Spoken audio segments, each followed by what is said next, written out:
తీసుకొని వాళ్ళ మేనమాం గారే సాక్షాత్ మీడియాలో అంబటి రాంబాబు గారికి నేనే ఇచ్చాను ఈ డీటెయిల్స్ మొత్తం అని చెప్పని కూడా వారు వ్యక్తం చేయడం జరిగింది.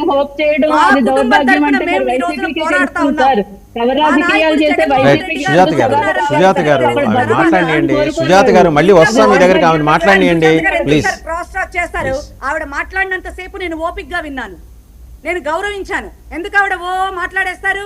మళ్ళీ ఆవిడ టర్మ్ వచ్చినప్పుడు మాట్లాడమనండి. సార్, నిన్న మా జగన్మోహన్ రెడ్డి గారు నిన్న సాయంత్రం ఆయన వెళ్ళి పరామర్శించే ఇంతవరకు కూడా సిఐని సస్పెన్షన్ చేయటము జరగలేదు. అలాగే నిన్న మార్నింగ్ కానీ గద్దె రామ్మోహన్ రావు గారు ఆ తూర్పు నియోజకవర్గ ఎమ్మెల్యే సాక్షాత్ నిన్న పొద్దున వెళ్ళి పరామర్శించారు. ఎవరికి చిత్తశుద్ధి ఉంది సార్? మా గురించి చెప్తున్నారు, మా టైంలో అలా జరిగింది, మా టైంలో అలా జరిగింది, మా టైంలో అలా జరిగింది. ఓకే, జరిగింది సరే, మమ్మల్ని నమ్మలేదు ప్రజలు. మాకు 11 సీట్లు ఇచ్చారు కదా, 2 ఏళ్ళు అయిపోయింది కదా మీరు వచ్చి. అద్భుతంగా మీ హోమ్ మినిస్టర్ నిన్న కూర్చొని కంప్లీషన్ ఆఫ్ 2 years కింద ఇట్స్ ఏ ప్రైడ్ మూమెంట్ అని గుండెలు బాదుకుంటుంది కదా. 10 రోజుల క్రితం జ్ఞానేశ్వరి తప్పిపోతే ఆ బిడ్డ మరి 2 ఏళ్ల బిడ్డ అనుకుంటా నాకు తెలిసి. ఆ బిడ్డ గురించి ఈ రోజుకి అతి గతి లేదు. దెందులూరు తన సొంత పార్టీ ఎమ్మెల్యే సొంత మీ టీడీపీ సంబంధించినటువంటి శ్రీనివాస్ గారిని ఇది చేసి ఇంతవరకు ఇది లేదు. చాలా గొప్పగా అన్ని సీరియస్ గా ఉంది. ఏం సీరియస్ గా ఉంది సార్? ఏం సీరియస్ గా ఉంది? సిఐ నాగరాజు బాధ తట్టుకోలేక చచ్చిపోయిన వ్యక్తులు 2. వీళ్ళు తీసుకోవాల్సినటువంటి యాక్షన్ ఏంటి? డీజీపీ వరకు అలాగే హోమ్ మినిస్టర్ వరకు ఈ విషయాలు తెలియకుండా ఉన్నాయా?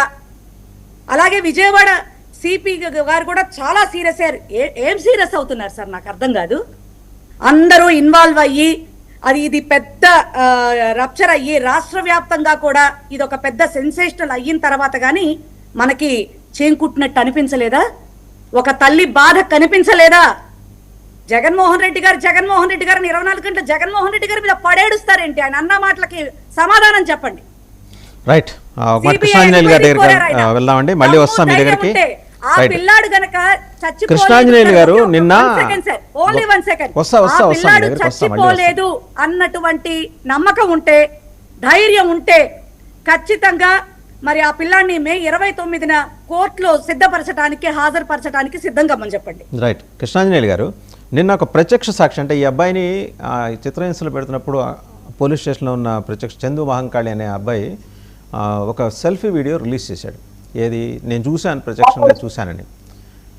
దాంతోపాటు ఇంకొక అతను ఇంతకుముందు ఇంకొక అతను చనిపోయే ముందు ఈ బాధలు భరించలేక నేను సూసైడ్ చేసుకున్నాను అతనిది. ఈ 2 చూసి మీ దగ్గరకు వస్తాను. జరిగిన న్యాయం గురించి అన్యాయం గురించి మాట్లాడదాం అనుకుంటున్నా. నేను అదే శిక్షణ పరిధిలో ఒక మనిషిని. నా పేరు మహంకాళి చందు అంటారు, అలియాజ్ పూరి అంటారు. ఆ రోజు పిల్లసాయి అనే వ్యక్తిని తీసుకొచ్చినప్పుడు అదే రోజు నేను స్టేషన్లో ఉన్నాను. అదే వాళ్ళు ఏం చేశారో ఏంటో మొత్తం మా నాన్నకి తెలుసు. అలా అని చెప్పి ఒక తల్లికి జరిగిన కష్టం ఇంకో తల్లికి జరగకూడదని చెప్పి అయితే నేను చెప్తున్నాను. కొద్దిగా అర్థం చేసుకోండి. ఈ వీడియో తీస్తానికి కూడా నాకు భయం వేస్తుంది, కానీ చెప్తున్నాను. అతన్ని తీసుకొచ్చి నన్ను లాకప్లో ఉన్నప్పుడు చిత్రహింసలు పెట్టారు, అది నేను చూశాను. నేను బయటకు వచ్చి చెప్దాం అనుకున్నా, చాలాసార్లు నాకు జరిగింది. నేను ఆల్రెడీ జోన్లీ కోర్టు దగ్గరికి వెళ్ళి ఇట్లా చేస్తున్నారు అని చెప్తే లాయర్లు కూడా, కొంతమందికి తెలిసిన లాయర్లు కూడా పోలీసులకి సపోర్ట్ చేశారు. ఆ రోజు సపోర్ట్ చేయడం వల్ల మేము ఎవరికి ఏం చెప్పుకోలేకపోయాము. అదే గవర్నమెంట్ నుంచి దూకి ఇతనితో పాటు ఇంకొతను చనిపోయాడు, సూసైడ్ చేసుకున్నాడు. అతను మాట్లాడిన కూడా సూసైడ్ చేసుకునే ముందు సెల్ఫీ వీడియో రిలీజ్ చేశాడు. కారణం కృష్ణలింగ శ్రీనారాజు గారు, నేను మాది పుట్టడం తప్పు అయిపోయింది. నన్ను వెంటాడి వేధిస్తున్నారు. గత 3 నెలల నుంచి నన్ను కొడుతూనే ఉన్నారు. నేను ఇంక బతకలేకపోతున్నాను.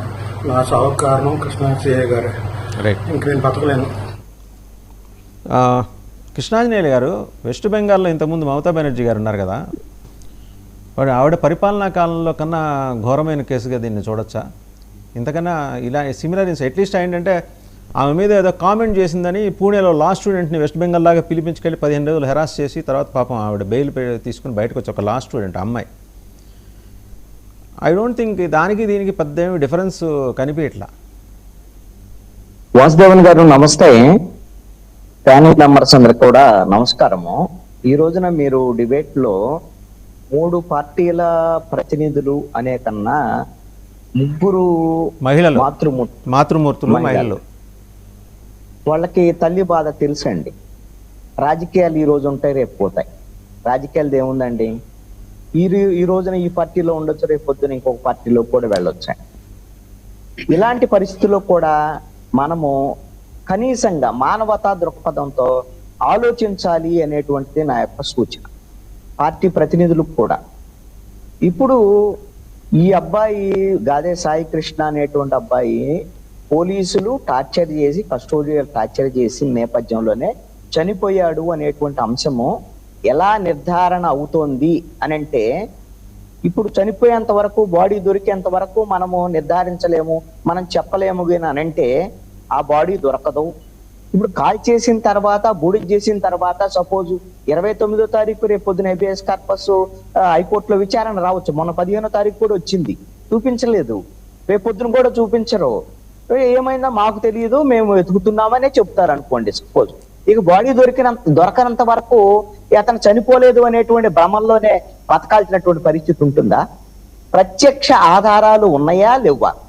మే 9వ తేదీన రాధే సాయి కృష్ణను పోలీసులు తీసుకెళ్లారనేటువంటిది ఒక ఆధారం. అదే విధంగా కస్టోడియల్ టార్చర్, కస్టడీలో ఉన్నప్పుడు టార్చర్ చేశారు అనేటువంటిది ప్రత్యక్ష సాక్షిగా ఉన్నటువంటి మహంకాళి చందు చెప్తున్నటువంటి ఆ వీడియోకి సంబంధించినటువంటి వ్యవహారం కానివ్వండి, అసలు ఈ సిఐ ఈ విధమైనటువంటి టార్చర్లు చేస్తున్నారు అనేటువంటిది క్రాంతి కుమారు ఆయన ఆత్మహత్యకు సంబంధించినటువంటి మరణ వాగ్మూలం లాంటిది మనం చూస్తున్నాం. ఇలాంటి పరిస్థితుల్లో ఇది కాకుండా ఖచ్చితమైనటువంటి ఇంకొక ఆధారం ఏమిటి అని అంటే, మీరు గమనించాల్సినటువంటి అంశము, ఒక ప్రభుత్వము వాళ్ళ దగ్గరికి ఏ విధమైనటువంటి సమాచారం వస్తుంది అని అంటే, ప్రతి వాదనకు సంబంధించినటువంటి ఏం జరుగుతుంది ఈ రాష్ట్రంలో, వ్యవహారం ఏందనేది ప్రతిరోజు ఉదయాన్నే ఇంటెలిజెన్స్ సంబంధించినటువంటి చీఫ్ ముఖ్యమంత్రికి, హోంమంత్రికి వాళ్ళ పూర్తి వివరాలు అందిస్తారండి. ఈ హత్యకు సంబంధించినటువంటి వ్యవహారము, ఈ కస్టోడియల్ టార్చర్కి సంబంధించినటువంటి వ్యవహారము ఒక నెల రోజులుగా ఈ వివాదం ఉన్నప్పటికీ కూడా 10 రోజులుగా ఈ అంశం కొంత తీవ్రమైనటువంటి చర్చకు దారితీసింది మీడియాలో. ఈ అంశం మీద ప్రభుత్వానికి ఖచ్చితమైనటువంటి సమాచారం వచ్చిన తర్వాతే, వాళ్ళు ప్రాథమికంగా విచారణ చేసుకున్న తర్వాతే, ఎవరో కేవలం తల్లో ఇంకొకళ్ళు ఆరోపణ చేశారని కాదు సిఐని సస్పెండ్ చేసింది. సస్పెండ్ చేశారు అంటే సిఐ తప్పు చేశాడు, ఈ కస్టోడియల్ టార్చర్ జరిగింది, ఈ హత్య కూడా జరిగిందని ప్రభుత్వము ప్రాథమిక నిర్ధారణ చేసుకున్న తర్వాత మాత్రమే సిఐని సస్పెండ్ చేశారు. లేకపోతే ఆరోపణలకు సస్పెండ్ చేయరు. అదే విధంగా ఇన్ని రోజులు ఆయన మీద సస్పెండ్ చేయకుండా ఉండేటువంటి పరిస్థితి ఉంది. సపోర్ట్ చేశారు ప్రభుత్వం వైపు నుంచి. రెండోది, నిన్న ఈ ఎంత వివాదం వచ్చేసి మాజీ ముఖ్యమంత్రి జగన్మోహన్ రెడ్డి వీళ్ళందరూ వచ్చిన తర్వాత తల్లి వెళ్లి ఫిర్యాదు చేసిన తర్వాత సిపి దాని కేసు తీసుకొని ఆ కేసు ఎఫ్ఐఆర్ కట్టినటువంటి పరిస్థితి ఉంది. ఎవరైతే సిఐ నాగరాజు మీద హత్యా నేరం నమోదు చేసి అతని మీద హత్యా నేరం కింద కేసు దర్యాప్తు చేయాల్సినటువంటి అవసరం ఉంది. ఇప్పుడు ప్రభుత్వం స్పందించింది అని కూడా చెప్తున్నారు. ఏం ప్రభుత్వం స్పందించింది? చేతులు కాలేక ఆకులు పట్టుకున్నది ప్రభుత్వం. ఎన్నాళ్ళైంది ఇది? నెలన్నర అయినటువంటి ఈ పరిస్థితుల్లో నెలన్నర నుంచి ప్రభుత్వం ఏం చేస్తోంది? ఇలాంటి పరిస్థితి ఒక కస్టోడియల్ టార్చర్ అంటే అది ప్రభుత్వం చేసేటువంటి హత్య కిందే భావించాల్సి ఉంటుంది. మీ పరిధిలో, మీ ప్రభుత్వంలో జరిగేటువంటి ఒక పోలీస్ స్టేషన్ లో ఒక హత్య జరిగితే దాని మీద సీరియస్ గా ప్రభుత్వం రెస్పాండ్ అవ్వాలి. ఆరోపణలు వచ్చినటువంటి నేపథ్యంలో వెంటనే ఎంక్వైరీకి ఆదేశించుంటే ఈ సమస్య వచ్చేది కాదు కదా. ఈ రోజున ఇప్పుడు రాజమండ్రి ఎస్పీకి సంబంధించినటువంటి విషయంలో నరసింహ కిషోర్ని విచారణాధికారిగా వేశారు. ఏంటి దాని వల్ల ప్రయోజనం? ఆల్రెడీ పోలీస్ శాఖలో ఒక సిఐ మీద, కృష్ణలంక పోలీసుల మీద వచ్చినటువంటి ఆరోపణల మీద ఒక ఎస్పీ వచ్చి దర్యాప్తు చేసి పోలీసులు అందరికీ చెడ్డ పేరు వచ్చేటువంటి విధంగా ఇట్లా కస్టోడియల్ టార్చర్ జరిగిన మాట వాస్తవమే, చంపేసిన మాట వాస్తవమే అని ఒకవేళ నిజమైనా సరే ఆ రిపోర్ట్ ఇచ్చేటువంటి పరిస్థితి ఉంటుందా? ఈ విధమైనటువంటి ఇదేనా నిజాయితీగా వేసేటువంటి ఎంక్వైరీకి సంబంధించినటువంటి అంశము? ఎవరైతే ఈ హైకోర్టుకు సంబంధించినటువంటి సిట్టింగ్ జడ్జితో విచారణ జరిపితే దీంట్లో వాస్తవాలు వెలుగులోకి వచ్చేదానికి అవకాశం ఉంటుంది. ఈ రోజున ప్రభుత్వము, నేను ఒకటి అడుగుతున్నాను, ఒక సిఐ తప్పు చేశాడు, లేకపోతే పోలీసులకు సంబంధించినటువంటి వాళ్ళు తప్పు చేశారు, ఈ విధంగా ప్రభుత్వంలో ఉండేటువంటి వాళ్ళు వెనకేసుకొని రావాల్సినటువంటి అవసరం ఏందని నేను అడుగుతున్నాను. వీళ్ళు ఇందాక శిరీష గారు మాట్లాడుతూ, ఖమ్మంపాటి శిరీష గారు ఆవిడ చెప్తున్నారు, గత ప్రభుత్వంలో జరిగినవన్నీ కూడా చెప్పారు. వాళ్ళు ఆ రోజున ప్రభుత్వం, వైఎస్ఆర్ కాంగ్రెస్ పార్టీ ప్రభుత్వము వాళ్ళు చూసి చూడనట్లు వ్యవహరించడం కాదండి, నిందితులకు నేరుగా సపోర్ట్ చేశారు, బాధితులకు అన్యాయం చేశారు ఆ ప్రభుత్వం. వాళ్ళు నిస్సిగ్గుగా చేశారు. కాబట్టి ఇప్పుడు వాళ్ళు ఏం చెప్తున్నారు, ఎస్ మేము తప్పు చేసేది ఉంటే మమ్మల్ని మీరు శిక్షించారు అన్నట్టు వాళ్ళు ఇప్పుడు చెప్తున్నారు. వాళ్ళు ఇదైనా కనీసం కనువిప్పైంది, కనీసం తప్పు చేశారు, మాకు శిక్ష పడింది, ప్రజలు శిక్ష వేశారు. ఇప్పుడు జరుగుతున్నటువంటి పరిణామాలు ఈ 2 ఏళ్లలో ఇప్పుడు ఇదే ఒక కేసులో ఆ రోజున అబ్దుల్ సలాం అనేటువంటి ఒక కుటుంబం పోలీసుల వేధింపుల వల్ల చనిపోయినటువంటి ఘటన వైఎస్ఆర్ కాంగ్రెస్ పార్టీని వేధించింది కదా. ఇప్పుడు అదే తరహాలో ఈ క్రాంతి కుమార్ అనేటువంటి ఈ విధమైనటువంటి ఆత్మహత్య చేసుకుంటూ సెల్ఫీ వీడియో తీసి మరణ వాంగ్మూలం ఇచ్చినటువంటి పరిస్థితి ఈ ప్రభుత్వానికి సంబంధించినటువంటి వ్యవహారంలో ఇది నష్టం చేయదా? అదే విధంగా ఆ రోజున జరిగినటువంటి మీరు 5 ఏళ్ల పాటు door delivery, dead body, door delivery అని మాట్లాడినటువంటి పరిస్థితి ఆ రోజున ఉంది కదా. కనీసం డెడ్ బాడీ అన్న అతను అనంతబాబు తీసుకెళ్లి వాళ్ళకి ఇచ్చాడు అనేటువంటిది ఇప్పుడు డెడ్ బాడీ కూడా ఇవ్వకుండా కనీసం తగలబెట్టారు అనేటువంటి వార్తలు వస్తుంటే ఇప్పుడు అంబటి రాంబాబును ప్రశ్నిస్తున్నారు గట్టిగా ఇప్పుడు జనసేన ప్రతినిధి సుజాత గారు. అంబటి రాంబాబు ఏం చెప్పాడు? తనకు తెలిసినటువంటి విషయాలు చెప్పాడు. పోనీ ఇప్పుడు ప్రభుత్వం మీది కదా, వ్యవస్థ మీ దగ్గర ఉంది కదా, మీరు ఆ అబ్బాయి ఎక్కడున్నాడో తెచ్చి చూపించమనండి. అదేమన్నా పెద్ద సమస్య? ఒకవేళ బతుకుంటే ఇన్ని రోజులు పడుతుందా తీసుకురావటానికి? ఒక వ్యవస్థకే, పోలీసు వ్యవస్థ ఉంది, ప్రభుత్వం ఉంది, బతుకున్నాడు అనేటువంటిది ఇంకా నమ్మాలి, నమ్మేటువంటి భ్రమలు మేము సృష్టిస్తాం అనేటువంటి మాటలు ఇది ఎంత మేరకు సమంజసం? ఒక్కసారి మీరు ఆలోచించండి. ప్రభుత్వం వైపు నుంచి ఈ రోజున ఏదైతే మేము విచారణకు ఆదేశించాం, స్పందించాం, ఇవన్నీ కూడా రాజకీయ పరమైనటువంటి అంశాల్లో నిర్ణయాలు తీసుకున్నారు. ఎందుకు అనంటే ఇది నష్టం జరగబోతుంది రాజకీయంగా మన ప్రభుత్వానికి అనేటువంటి విధంగా కంటి తుడుపు చర్యగా ముఖ్యమంత్రి స్పందించారు. ముఖ్యమంత్రి దగ్గరకు పవన్ కళ్యాణ్ వెళ్ళాడు. ఈ 2 కూడా కంటి తుడుపు చర్యగా ఈ రోజున రాజకీయ నష్టం జరగకూడదు, మేము కూడా రెస్పాండ్ అయ్యామని చెప్పడానికి చేసినటువంటి ప్రక్రియ తప్ప ఇంకొకటి కానే కాదు. ఇప్పటికైనా సరే ఒకవేళ వీళ్ళు చెప్తున్నారు కదా తెలుగుదేశం వాళ్ళు ఇప్పుడు జనసేనకు సంబంధించినటువంటి ఇక్కడ ప్రతినిధులే కదండి, సోషల్ మీడియా మొత్తము అతను తీవ్రమైన కరుడుగట్టిన నేరస్తుడు, అన్ని నేరాలు చేశాడు, అతనికి శిక్షించడానికి కోర్టులు ఉన్నాయి. ఒకవేళ ఇలాగ నేరాలు చేసినటువంటి వాళ్ళని ఇదే తరహాలో కస్టోడియల్ టార్చర్ చేసి వేధింపులకు గురి చేసేటువంటి పరిస్థితి లేదా హత్య చేసేటువంటి పరిస్థితి ఉంటే సపోజ్ నేను ఒక ఉదాహరణకు అడుగుతున్నాను, మీ చింతమనేని ప్రభాకర్ ఎమ్మెల్యే మీద ఎన్ని కేసులు ఉన్నాయి? 85 కేసులు ఉన్నాయి. మరి చింతమనేని ప్రభాకర్ మొన్నెళ్ళి ఒక లాయర్కి సంబంధించినటువంటి ఇల్లు కూల్చేయడానికి మొత్తం అందరూ గందరగోళం చేసినటువంటి పరిస్థితి అర్ధరాత్రి వెళ్ళి మరి అలాంటి వ్యక్తిని మరి ఇదే విధంగా తీసుకెళ్లి పోలీస్ స్టేషన్ లో అరెస్ట్ చేస్తారా? ఈ విధంగా కస్టోడియల్ టార్చర్ చేస్తారా? ఈ విధంగా ఎన్కౌంటర్ చంపేయటం చేసేటువంటి పరిస్థితి ఉంటుందా? ఏంటి ఆయనకి ఏమైనా ఎగ్జామ్షన్ ఉందా? మీ ఎమ్మెల్యే అయితే ఒకటను, సాయి కృష్ణ అయితే ఒకటా? ఇద్దరు ఒకటే, రాజ్యాంగబద్ధంగా, చట్టబద్ధంగా, న్యాయబద్ధంగా. మీరు ప్రభుత్వం ఈ రోజున ఇప్పటికైనా పునరాలోచన చేసుకోండి. చేసిన తప్పుని మీరు ఒప్పుకోవటం అనేది కాదు, ఇది తప్పు చాలా స్పష్టంగా కనపడుతుంది. దీంట్లో ఖచ్చితంగా ఇప్పటి వరకు విజయవాడ సిపి దీనికి సంబంధించినటువంటి విషయంలో ఎంత జరుగుతుంటే ఎందుకు పూర్తి స్థాయి వివరణ జరిగినటువంటి దాంట్లో వాళ్ళకి తీసుకెళ్లారు పోలీసులు అనేటువంటిది ఖచ్చితమైనటువంటి ఆధారాలు ఉన్నటువంటి పరిస్థితుల్లో తీసుకొచ్చినటువంటి ఆ పోలీసులు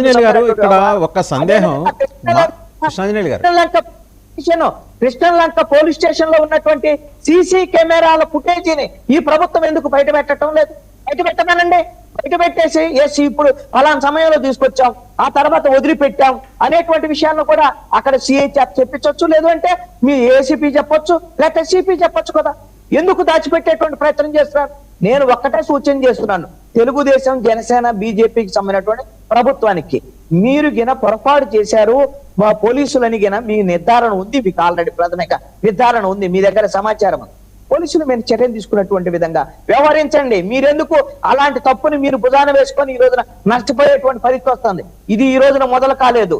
తెనాల్లో జరిగినటువంటి పిల్లల మీద అరికాళ్ళ కోటింగ్ ఇచ్చినప్పుడు ఎస్ వాళ్ళు గంజాయి వాళ్ళు మాట్లాడి పోలీసులకు సపోర్ట్ చేసినప్పుడే ఈ పోలీసులకు అలుసు అనేటువంటిది మొదలైంది, చట్టాన్ని అతిక్రమించడం అనేటువంటిది మొదలైనటువంటి పరిస్థితి ఉంది. ఇప్పటికైనా ప్రభుత్వం పునరాలోచించుకోవాలి.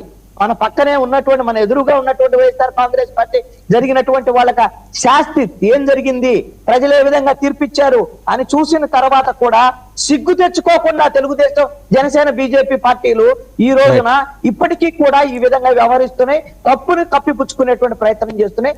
దయచేసి ఒకసారి ఆలోచించి ఈ తల్లులు కనీసంగా ఆ పిల్లగాడికి సంబంధించినటువంటి విషయంలో రాజకీయ పార్టీలకు అతీతంగా కనీసం స్పందించమనేటువంటిది from the part of Krishnanjali గారు. మాతృమూర్తులందరికీ మీరు చేసిన విజ్ఞప్తి ఖచ్చితంగా వాళ్ళు కన్సిడర్ చేస్తారని అనుకుంటున్నాను. And at the same time ఒకసారి సుజాత గారి దగ్గరికి వెళ్ళే ముందర నిన్న ఆవిడ మాట్లాడారండి, విజయలక్ష్మి గారు జగన్మోహన్ రెడ్డి గారు వచ్చినప్పుడు మాట్లాడారు. ఒకసారి అది చూద్దామండి. బూడిదన్నా ఇప్పించండి పిల్లోడి ఈ రెండేనయ్యా, నాకు ఏదో ఒకటి ఇస్తే నేను పలానా తారీఖున పలానా నేను దానం చేసుకుంటా, అంతకన్నా నాకేం వద్దయ్యా, నేను ఆల్రెడీ కష్టాలు పడి బతికానయ్యా.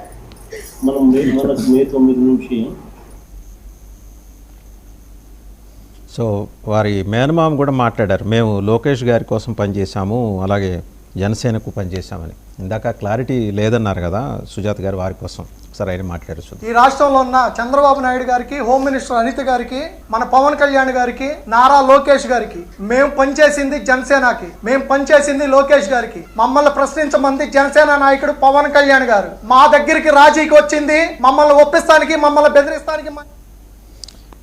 సుజాత గారు, మీకు ఈ మధ్యకాలంలో వెస్ట్ బెంగాల్ గురించి బాగా వినుంటారు, చూసుంటారు, రకరకాల కథనాలు చదివి ఉంటారు. సందేశ్ ఖాళీ అని ఒక సెగ్మెంట్ ఉందండి అక్కడ. ఆ సెగ్మెంట్లో ఈ తరహా సంఘటనలు జరిగినాయి. కాకపోతే మనకి భాష రాదు కాబట్టి మనకి తెలియలే చాలా నాళ్ళు. ఈ మధ్య అన్నీ బయటకు వచ్చేస్తున్నాయి. కాకపోతే ఏంటంటే అక్కడ బాడీస్ దొరికినాయి, ఇక్కడ బాడీస్ దొరకట్లా. ఏం చేద్దామంటారు? ఖచ్చితంగా ఈ విషయంలో మీ ద్వారా అంటే ప్రజలకు కూడా మేము చాలా క్లారిటీగా చెప్తుంది ఏంటంటే, ఆ అబ్బాయి సాయి కృష్ణకి జనసేన సభ్యత్వం లేదు, అతని మేనమామకు ఉంటే ఉండొచ్చు, అతనికి పార్టీకి సంబంధం లేదు. ఇంకొక విషయం, ఆ అబ్బాయి మీద 26 ఏళ్లకి ఇన్ని కేసులున్నా, అంటే ఇంతకు ముందు ఒక అబ్బాయిని మర్డర్ చేశానని చెప్పి అతనే ఫేస్బుక్ లో, ఇన్స్టాగ్రామ్ లో పోస్టులు పెట్టి నన్ను ఏం పీక్కుంటారో పీక్కోండి అని ఇన్స్టాగ్రామ్ లో పోస్టులు పెట్టాడు. స్వయాన ఈ సాయి కృష్ణే గంజాయి కేసులు, మైనర్ బాలిక మీద అత్యాచారం కేసులు, ఇవన్నీ కేసులు ఉన్నప్పటికీ కూడా అతను ఎంత క్రిమినల్ అయినప్పటికీ కూడా కస్టోడియల్ టార్చర్ చేయడం అనేదే చాలా నేరం. అందులోకి చంపేశాడు, అతన్ని టార్చర్ చేసి చంపేయడం అనేది ఒకవేళ అలా జరుగుంటే కనుక ఖచ్చితంగా 100% ఏ పార్టీ కూడా దాన్ని ఆమోదించదండి. దాన్ని ఎవరు వెనకేసుకురారు. ఒకవేళ ఇప్పుడు ఆ హత్య చేసుంటే, సిఐ చేసుంటే కనుక ప్రభుత్వం అతన్ని వెనకేసుకురావాల్సిన అవసరం ఈ ప్రభుత్వానికి లేదు. మాకేమి అవసరం, మాకేమి అంటే వెనకేసుకొస్తే మాకేమి ఇదవుతుందని ప్రభుత్వం అతన్ని వెనకేసుకురావాల్సిన కారణాలు ఏంటి? ఇందాక మీరు మాట్లాడిన దాంతో నేను ఒక దాంతో ఏకీభవిస్తాను సుజాత గారు. ఈ తప్పుడు సమాచారం ప్రాపగేట్ చేస్తున్న అంబటి రాంబాబు గారిని తక్షణం అరెస్ట్ చేయాలన్నారు కదా. మిమ్మల్ని ప్రశ్నించే ప్రతి ఒక్కరిని అరెస్ట్ చేయండి. చేస్తే వాస్తవాలన్నీ బయటకు వస్తాయి. అది వాడు అంబటి రాంబాబు రేపు ఎక్స్ ఆ కాంటెక్స్ట్ నేను మాట్లాడుతున్నాను. అరెస్ట్ చేయండి, మీరు అన్నారు కదా, అరెస్ట్ చేస్తే వాస్తవాలు బయటకు వస్తాయి. అరెస్ట్ చేసేయండి, ఇంకా జాప్యం ఎందుకు? ఎందుకంటే కావాలని బురద జల్లుతున్నాడండి ఆయన ప్రభుత్వం మీద, కావాలని బురద జల్లుతున్నాడు ఆయన ప్రభుత్వం మీద. అరెస్ట్ చేయండి, మీ చేతిలో పవర్ ఉంది కదా. నేను చెప్పేది ఏంటంటే మా చేతిలో పవర్ ఉందని దాన్ని మిస్యూజ్ చేయము. మీరే అన్నారు కదండి అరెస్ట్ చేయాలని. అరెస్ట్ చేసేయండి, మిమ్మల్ని ఎవరు ప్రశ్నిస్తే అరెస్ట్ చేసేయండి. సార్ నేను చెప్పింది కాంటెక్స్ట్ నేను వివరించడానికి నాకు సమయం ఇవ్వండి. అంబటి రాంబాబు గారి దగ్గర చూసింది చూసినట్టు అని నా దగ్గర అన్ని తెలిసినట్టు పక్కనుండే చూసినట్టు చెప్తున్నారు కాబట్టి ఆయన దగ్గరున్న సాక్ష్యాలు ఏమైనా ఉంటే కనుక పోలీసులు వాళ్ళకి సహకరించమని చెప్తున్నాం, వాళ్ళకి ఇవ్వమని చెప్తున్నాం. ఖచ్చితంగా ఇప్పుడు విచారణ జరగడానికి ఐపీఎస్ ఆఫీసర్ ని, సీనియర్ ఐపీఎస్ ఆఫీసర్ ని నియమించడం జరిగింది, సిఐని సస్పెండ్ చేయడం జరిగింది. అలాగే ఈ కేసుని సిబిఐకి అప్పగిస్తానన్న ఈ ప్రభుత్వానికి ఏమి మాకు ఇబ్బంది లేదండి. ఖచ్చితంగా న్యాయపరమైన విచారణ జరగాలి, పారదర్శకమైన విచారణ జరగాలి. సిఐ కనుక తప్పు చేస్తుంటే ఖచ్చితంగా చర్యలు తీసుకోవాలి, సస్పెండ్ చేయాలి. దాని తర్వాత ఆయనకి కోర్టు ప్రొసీడింగ్స్ కూడా పంపించాలి. ఇందులో ప్రభుత్వం సిఐని వెనకేసుకొచ్చే పరిస్థితి ఏమీ లేదు. ఇందులో కులాలను ఎందుకు తీసుకొస్తున్నారు అనేది మేము మాట్లాడేది. ఎందుకంటే అంబటి రాంబాబు గారిని అడుగుతున్నాను నేను, అక్కడ ఉండి మా కులానికి సంబంధించిన వ్యక్తి మా చుట్టము, మా బంధువు అంటున్నారు. అదే ఇంకొక కులానికి సంబంధించిన వ్యక్తికి జరిగితే మీరు మాట్లాడరా? అన్ని కులాల ఓట్లతో గెలిచిన మీరే కదా, మీరు కులం ప్రాతిపదిక ఎందుకు తెస్తున్నారు? నిందితుడు బాధితుడు అని మాత్రమే మాట్లాడండి. ఇదే మేము అడుగుతున్నాం సార్. ఇందులో ఈ ప్రభుత్వం ఈ హత్య, ఒకవేళ హత్య జరుగుంటే దీన్ని వెనకేసుకొచ్చే ప్రసక్తి లేదు. ఖచ్చితంగా న్యాయపరమైన విచారణ జరగాలి, దోషులకు శిక్షించాలి. అది సిఐ అయినా ఇంకా ఎవరైనా కూడా, ఇందులో ఎవరు ఇన్వాల్వ్ అయినా ఖచ్చితంగా శిక్ష పడాలనే మేము కోరుకుంటున్నాం. ప్రభుత్వం కూడా పారదర్శకమైన విచారణ జరగాలని కోరుకుంటుంది. మీరు ఏ ఎంక్వైరీ కావాలని అడగండి, చేస్తారు. సిఐడి ఎంక్వైరీ కావాలా, సిబిఐకి అప్పగించమంటారు, ఖచ్చితంగా అప్పగిస్తాం.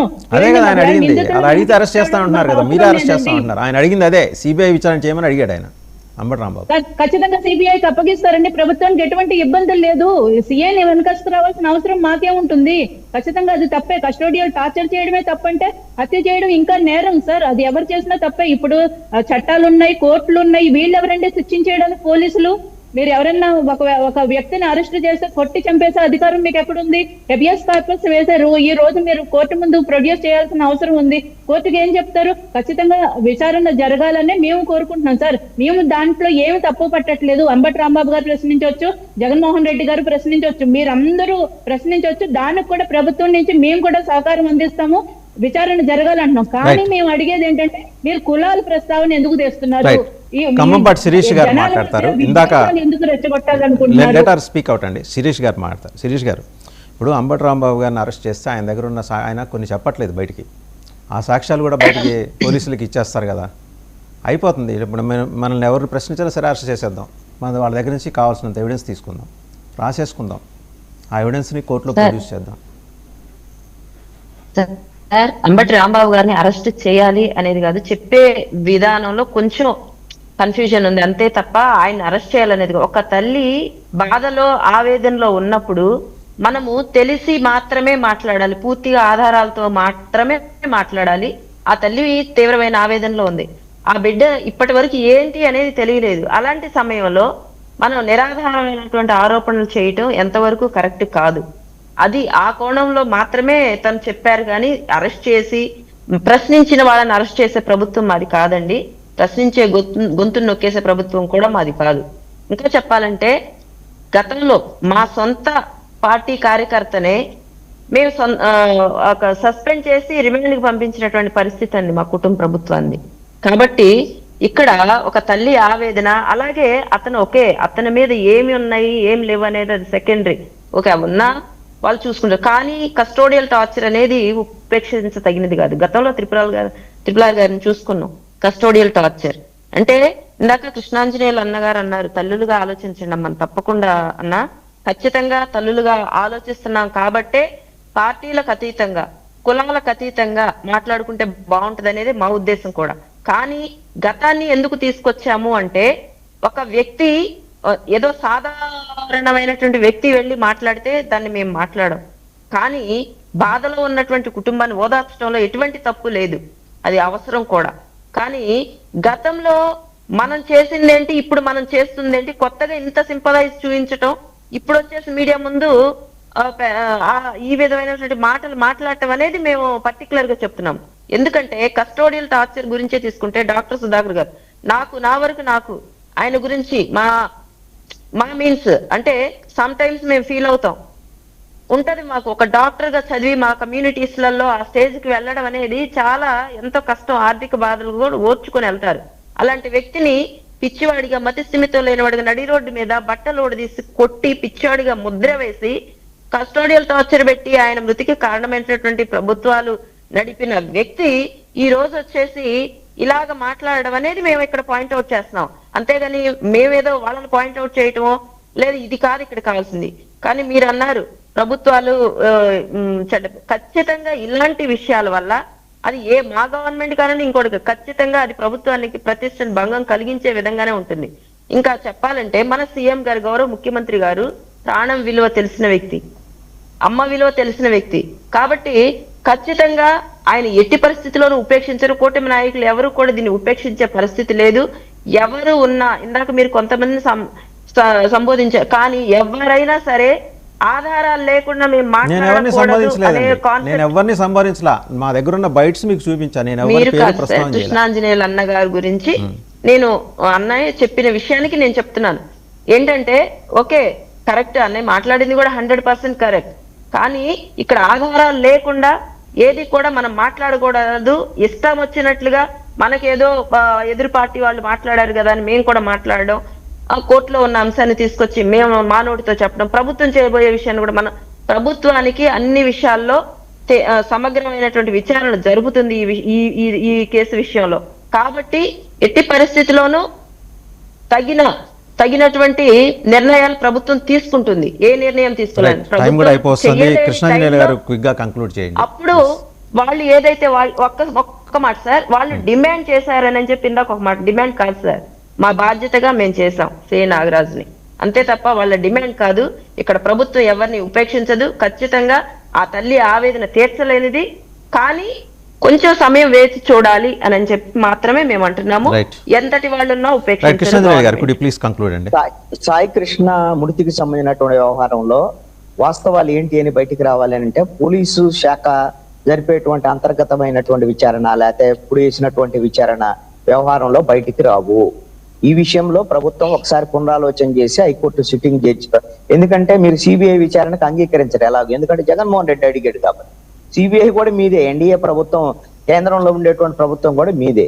కాబట్టి ఈ రోజున ఒక హైకోర్టు సిట్టింగ్ జడ్జితో విచారణ జరిపించండి, వాస్తవాలు బయటకు వచ్చేటువంటి విధంగా చూడండి.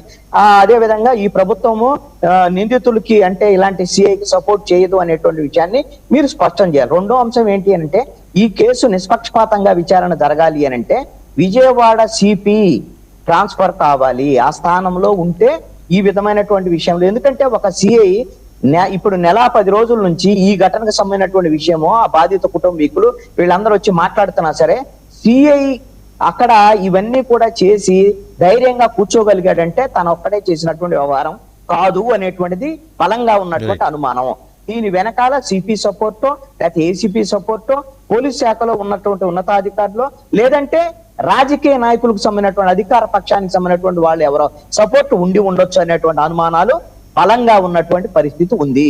అందుకని నిష్పక్షపాతమైనటువంటి విచారణకి ప్రభుత్వం ఆదేశించి హైకోర్టు సిట్టింగ్ జడ్జితో విచారణ జరిపించేటువంటి విధంగా చూడాలి. ఒకటి నేను చెప్పగలనండి, ఆ బిడ్డ చనిపోయాడా లేడనేటువంటి విషయాన్ని ఈ రోజున మనం మాట్లాడటానికి సంశయించాల్సిన అవసరం లేదని ఎందుకు చెప్తానంటే తల్లి చెప్తోంది. ఈ రోజున ప్రతి తల్లికి తన బిడ్డ యొక్క పరిస్థితి ఏంటనే ఆ తల్లి పేగుకు తెలుసండి, ఆ బిడ్డ చనిపోయాడా బతుకున్నాడు అనేటువంటిది చెప్పగలిగినటువంటి పరిస్థితి ఉంటుంది. అందుకని మీ కొడుకును చంపేశాం వెళ్ళి దండేసుకోమని చెప్పేసి ఈసీఐనే ఆ తల్లిని హెచ్చరించినటువంటి పరిస్థితుల్లో, అదే విధంగా అదే పోలీస్ స్టేషన్ కి సంబంధించినటువంటి కొంతమంది ఆ తల్లికి చెప్పినటువంటి వివరాలు వ్యవహారం దీన్ని బట్టే మనం అర్థం చేసుకోవచ్చు ఎంత దారుణంగా కస్టోడియల్ టార్చర్ చేసి హత్య చేసి బాడీని కూడా డెడ్ బాడీని కూడా మాయం చేశారు అనేటువంటి అర్థం అవుతున్నటువంటి భ్రమల్లో పెట్టాలనేటువంటి ఆలోచన. Thank you very much. Let us hope అండి గవర్నమెంట్ ప్రొయాక్టివ్ గా ఇప్పటికైనా కదిలింది, ప్రాపర్ ఇన్వెస్టిగేషన్ క్యారీ అవుట్ చేస్తుంది. అలాగే చాలా మంది నుంచి డిమాండ్ సిపి గారికి బదిలీ, మరి నాగరాజు మీద కేసు పెట్టారు. ఆయన మీడియా ముందు వచ్చేసి అసలు ఏం జరిగిందో చెప్పేస్తే అసలు ఈ సెషబిషన్లో ఉండో జనసేన సుజాత గారు కూడా క్లారిటీ వస్తుంది అబ్బాయి విషయంలో. So thank you very much అండి సుజాత గారు, శిరీష్ గారు అండ్ పుణ్యశీల గారు, కృష్ణాంజలి గారు, అందరికీ ధన్యవాదాలు. సో చూసాం కదా సాయి కృష్ణ కస్టోడియల్ టార్చర్, నేను కూడా వారి అభిప్రాయాలను గౌరవిస్తున్నాను. 29వ తేదీ దాకా, ఎందుకంటే ప్రభుత్వంలో జనసేన ఉంది కాబట్టి వారి ప్రతినిధి అభిప్రాయాలను గౌరవిస్తూనే 29వ తేదీ దాకా మనం దీన్ని నిర్ధారించొద్దు. ఆ రోజు కోర్టులో హైబేస్ కార్పస్ పిటిషన్కి సంబంధించి విచారణ జరుగుతుంది కాబట్టి ఆ రోజు ఏమైనా తీసుకొస్తారేమో, ఒకవేళ అబ్బాయిని ఇంకెక్కడైనా కస్టోడియల్ టార్చర్ పెట్టి అతను ఇంకా సజీవంగా ఉండి ఉంటే తీసుకొస్తే మనందరం వెల్కమ్ చేద్దాం. పోలీస్ శాఖ కూడా చాలా హ్యూమనిటీ యాంగిల్లో పనిచేసింది అని. సో అప్పటిదాకా ఈ బెనిఫిట్ ఆఫ్ డౌట్ ఉంచుదాం జనసేన ప్రతినిధి చెప్పినట్టు. లెట్స్ హోప్, అంటే కనీసం